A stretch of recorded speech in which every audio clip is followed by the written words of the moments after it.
আজ আপনাদের সাথে লন্ডন স্টুডিও থেকে আছি মানসী বড়ুয়া, আর ঢাকায় আমার সাথে থাকছেন আকবর হোসেন।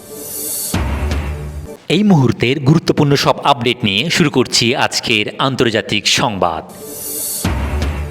ইসরায়েল উপসাগরীয় দেশগুলোতে ইরানের ব্যাপক হামলা। আরও থাকছে সৌদির সবচেয়ে বড় তেল শোধনাগারে ইরানের ড্রোন হামলা। এরপর থাকছে ইরানের ক্ষেপণাস্ত্র হামলায় কুয়েতে মার্কিন যুদ্ধবিমান F-15 বিধ্বস্ত।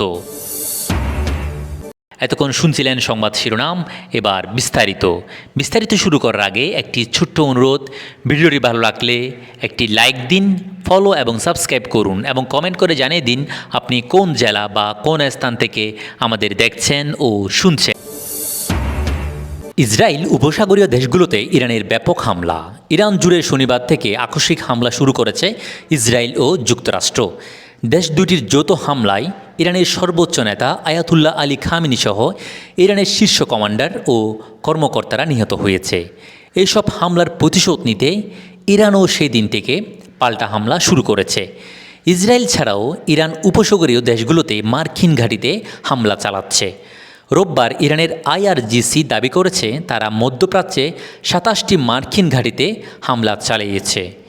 দ্য গার্ডিয়ানের লাইভ প্রতিবেদনে বলা হয়েছে, সোমবারও উপসাগরীয় বিভিন্ন দেশে হামলা চালিয়েছে ইরান।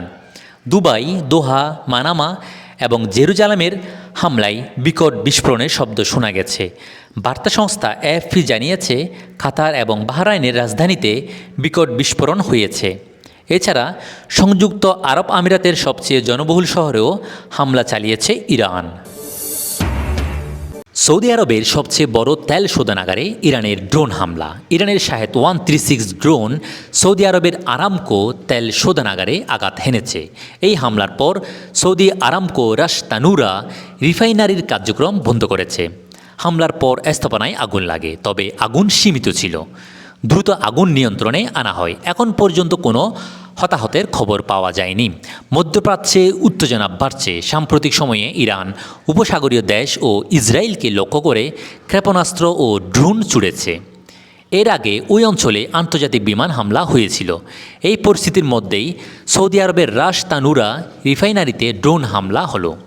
রাস তানুরা সৌদি আরবের পূর্বাঞ্চলে অবস্থিত। এটি সৌদি আরামকো পরিচালনা করে।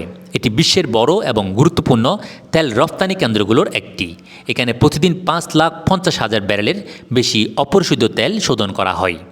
পাশের রপ্তানি টার্মিনাল থেকে প্রতিদিন লাখ লাখ ব্যারেল তেল বিশ্ববাজারে পাঠানো হয়।